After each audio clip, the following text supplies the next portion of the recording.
Esse vento chamando. O Diogo ficou com medo. Mas eu sou só colheu a coragem. Passou por esse vento perigosíssimo. Nem é tão perigoso assim. Ele só é traumatizante. Ah, tá. Esse vento é perigoso. Traumatizante. Mas é porém, eu vou inventar ele pra fazer esse vento dar certo. Ah, gato. Ei, amigo. Se o vento der ruim pra gente fazer vaso, fala pra mãe. Calma.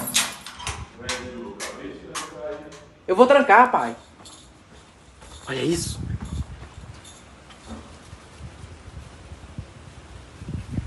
Eu não vou conseguir ver a gravidade nesse vídeo. Mas aqui tá aumentando que nem um furacão. Mas não a ponto G. Você sabe. Se levar por alguém. Enfim, aqui tá ruim. O velho tá doido!